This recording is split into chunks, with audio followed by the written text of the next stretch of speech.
G-lick. I bet I caught you off guard, didn't I? It's been a while since I done one of them, on camera anyway. How are you doing? Banjo Ben here for banjobenclark.com. This is your home for instructional videos and tabs for learning banjo, mandolin, and guitar. Today is the first video in a long series of learning how to play rhythm guitar.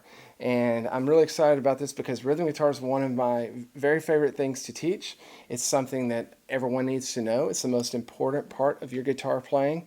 And I think I have a really great method on teaching you how to step up your rhythm guitar playing. It seems to be a mystery to a lot of people when you get to playing fast bluegrass and country and alternate rhythms, but it's not going to be a mystery anymore. So let's look into the 3 chords that we're going to use for this first initial video, and then we'll jump into the exercise after that.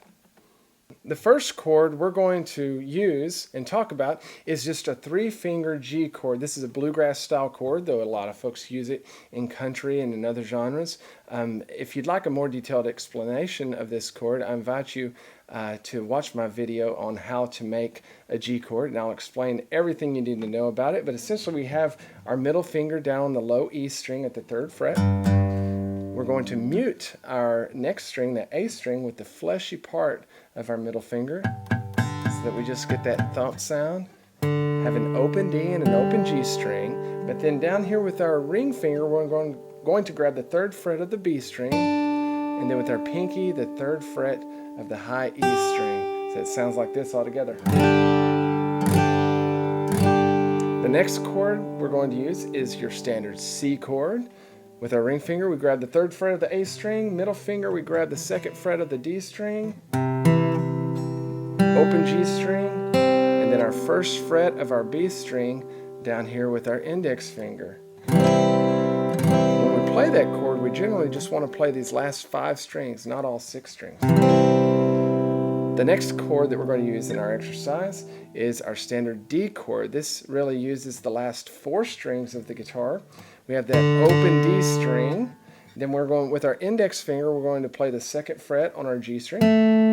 Our ring is going to cover the 3rd fret on the B string. And then our middle finger is going to grab that 2nd fret on the E string. We're going to play those last 4 strings all together. Good stuff. Good stuff.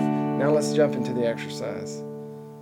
When we're playing guitar rhythm, essentially we are trying to be several different things at once.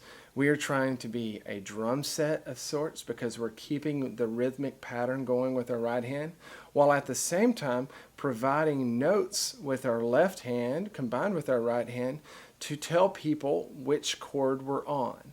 And a particular chord can be represented really in 2 different parts. We've got our bass notes, which is what a bass guitar would play. A lot of times it sounds something like this.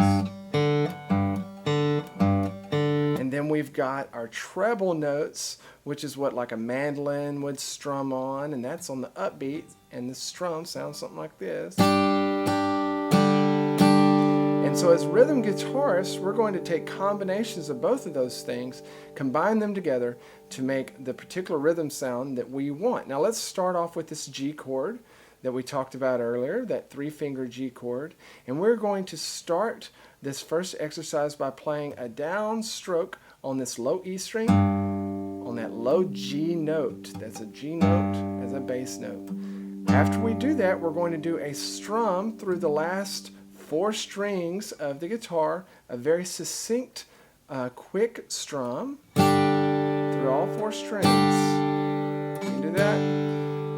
Next, we're going to reach and grab this 4th string, play a downstroke on it, just by itself, and then do the strum again.